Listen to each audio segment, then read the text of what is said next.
1 सितंबर से 15 सितंबर तक आयोजित स्वच्छता पखवाड़ा जो ministry of education government of India के निर्देशों के अनुरूप इंदिरा गांधी राष्ट्रीय जनजातीय विश्वविद्यालय द्वारा आयोजित हो रहा है।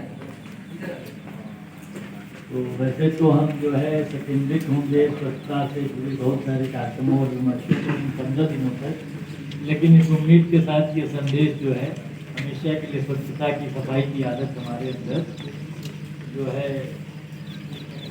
पैदा करेगा, विकसित करेगा।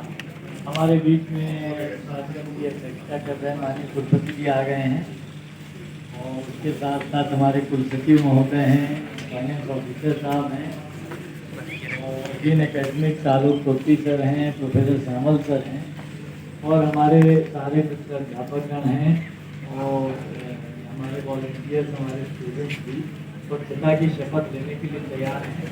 आज हमारे कार्यक्रम का पहला दिन है, 15 दिनों तक ये पखवाड़ा चलेगा और उसमें विविध कार्यक्रम होंगे, बहुत तरह के कार्यक्रम होंगे और हर दिन कुछ न कुछ करते रहना है और स्वच्छता की ओर एक कदम बढ़ाते रहना है। कार्यक्रम को चुनते हुए हम सर से अनुरोध करेंगे कि 2 शब्द आशीर्वाद के प्रदान करें। उसके बाद डॉक्टर संजीव सिंह जी स्वच्छता की शपथ दिलाएंगे। संजीव सर एक लाइन बोलेंगे, हम सब उसको रिपीट करेंगे। कैसे? बुलंद आवाज में। तो हम सर से अनुरोध करेंगे 2 शब्द आशीर्वाद के कहें।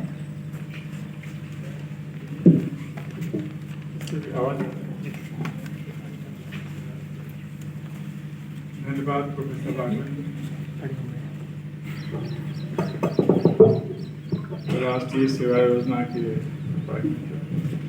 और उनकी पूरी टीम जितने प्रोग्राम अधिकारी हैं और राष्ट्रीय सेवा योजना के सभी स्वयंसेवक, विशेष रूप से हमारे साथ यहाँ उपस्थित dean academics, dean tribal studies, अन्य सभी शिक्षकगण,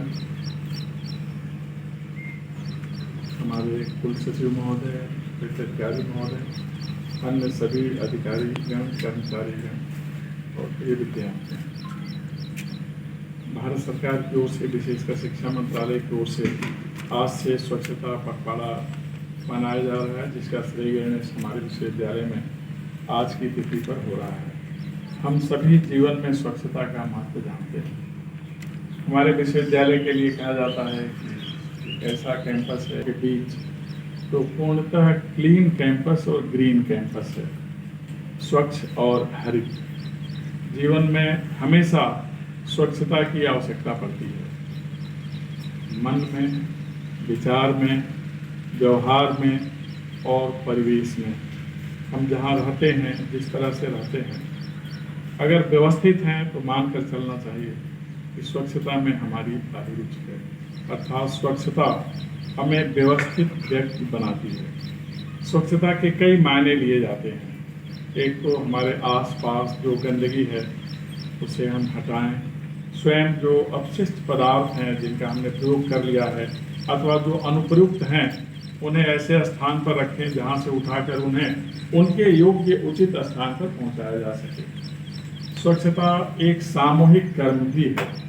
वैयक्तिक धरातल पर जैसे हम स्नान ध्यान कर लेते हैं या भोजन करते हैं तो अपनी थाली साफ करते हैं या भोजन के पात्र साफ होते हैं, स्नान करने के बाद हम अपना वस्त्र परिधान जो कुछ भी धारण करते हैं अर्थात आवरण स्वच्छ रखते हैं, उसी तरह से परिवेश को स्वच्छ रखना भी हमारा दायित्व होता है। आप सभी जानते हैं कि माननीय प्रधानमंत्री जी ने यह संकल्प लिया था कि देश में गंदगी नहीं रहेगी। स्वच्छ भारत का उनका संकल्प था। वस्तुतः स्वच्छ भारत ही स्वस्थ भारत हो सकता है, स्वस्थ भारत ही समर्थ भारत हो सकता है, समर्थ भारत ही सुविज्ञ भारत हो सकता है और सुविज्ञ भारत ही सशक्त भारत हो सकता है। इसलिए वैयक्तिक धरातल से लेकर के राष्ट्रीय धरातल तक स्वच्छता की बहुत अधिक आवश्यकता होती है। हम दैनिक व्यवहार में भी इसका पालन करें। बच्चे गांव-गांव जाते हैं, वहाँ इन्हें बताना चाहिए कि हम अपने घरों की गंदगी सड़कों पर डाल देते हैं, ऐसा हमें नहीं करना है। प्लास्टिक सड़कों पर डाल देते हैं जिससे गाय या अन्य पशु ले लेते हैं, उनके लिए घातक बन जाता है। इस प्रकार के कार्यक्रम ना किए जाएं।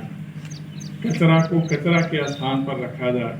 अब कचरा प्रबंधन भी एक विषय हो गया है, जिसके माध्यम से हम ऊर्जा का भी संचार करते हैं और ऊर्जा की रचना करते हैं। आवश्यक है कि हम निरंतर इन बातों का ध्यान रखें। हम सफाई का ध्यान रखेंगे तो निश्चित रूप से प्रकृति हमारी रक्षा करेगी।